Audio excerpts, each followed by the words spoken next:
Good day, everyone. Kamusta po kayo? This is Daniel Pilarta once again, who will be reading with you some of the details of this very important subject matter. And today we will be having a study on one of the topics on Christology or the doctrine of Christ, which most theologians would call the active and passive obedience of Christ. Now, many of these so-called theologians or Bible scholars and biblical authors as well would teach and write books and articles about this particular theological notion. And different views among them would emerge as they articulate this very interesting topic.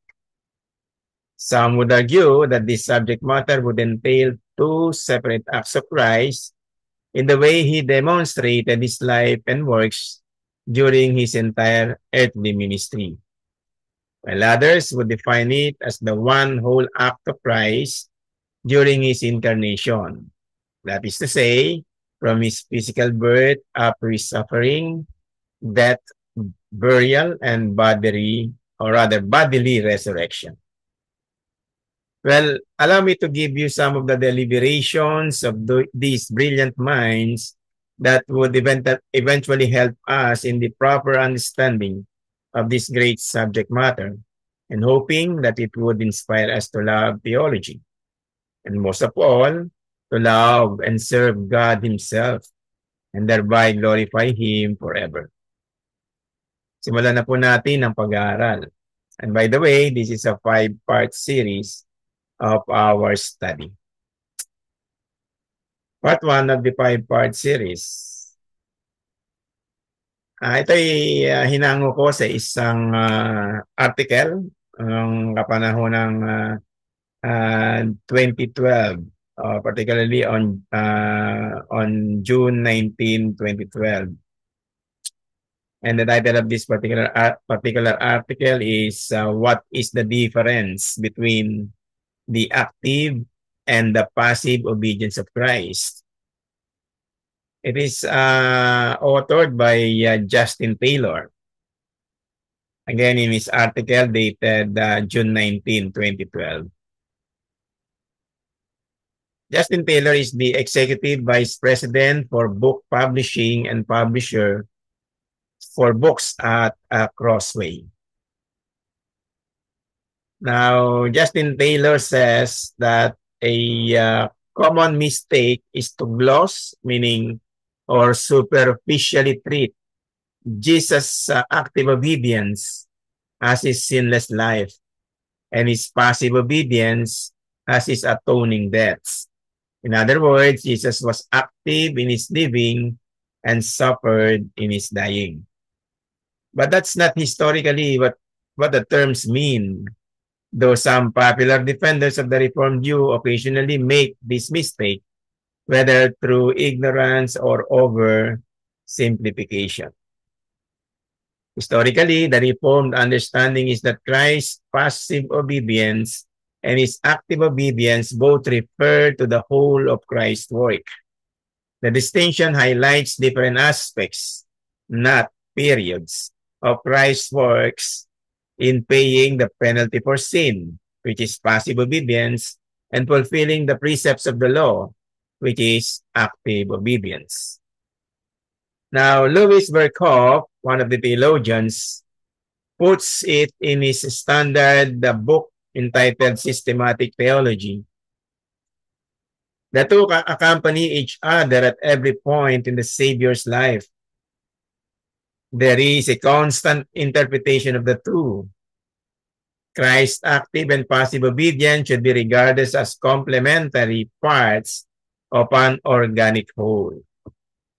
Taken from pages 379 and 380 of his Systematic Theology. Now, John Murray, another theologian and author of theological books, from his well-known and respected book entitled Redemption, Accomplished and Applied. John Murray expresses it quite clearly and goes into more detail. This particular subject on the active and passive obedience of Christ. Murray says we cannot allocate certain phases or acts of our Lord's life on earth to the active obedience and certain other phases and acts to the passive obedience. The distinction between the active and passive obedience is not a distinction of periods. It is our Lord's whole work of obedience in every phase and period that is described as active and passive. And we must avoid the mistake of thinking that the active obedience applies to the obedience of his life and the passive obedience to the obedience of his final sufferings and death. Now, the real use and purpose of the formula is to emphasize the two distinct aspects of our Lord's vicarious obedience. The truth expressed rests upon the recognition that the law of God has both penal sanctions and positive demands. It demands not only the full discharge of its precepts, but also the infliction of penalty for all infractions and shortcomings. It is this twofold demand of the law of God which is taken into account when we speak of the active and passive obedience of Christ. Christ, as the vicar of his people, came under the curse and condemnation due to sin, and he also fulfilled the law of God in all its positive requirements. In other words, he took care of the guilt of sin and perfectly fulfilled the demands of righteousness. He perfectly met both the penal and the preceptive requirements of God's law. The passive obedience refers to the former and the active obedience to the latter, taken from pages 20 to 22 of his particular book. Put it another way, Jesus' so-called passive and active obedience were lifelong endeavors as he fulfilled the demands and suffered the penalty of God's law, and both culminated in the cross.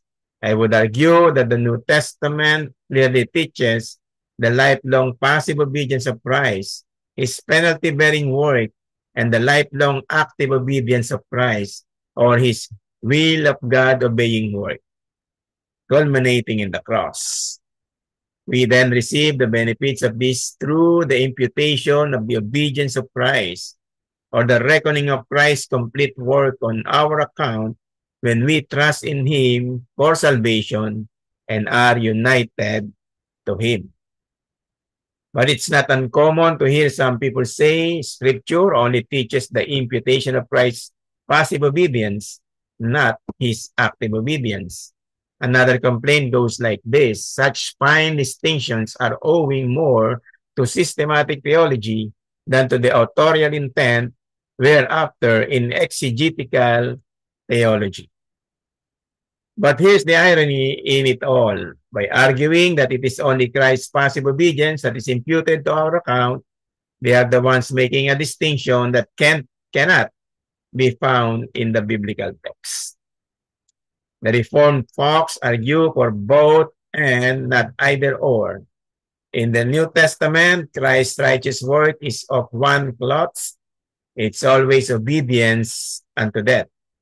In other words, one cannot separate Christ's fulfillment of God's precepts from Christ's payment of the penalty for failing to obey God's precepts. What God has joined together, let no man separate. Now that ends our part 1. And I hope you like it. And we will continue, of course, our part 2 in the soonest possible time. And Lord willing, we will see each other again for that particular study. God bless once again to all of us, and have a pleasant day. See you soon.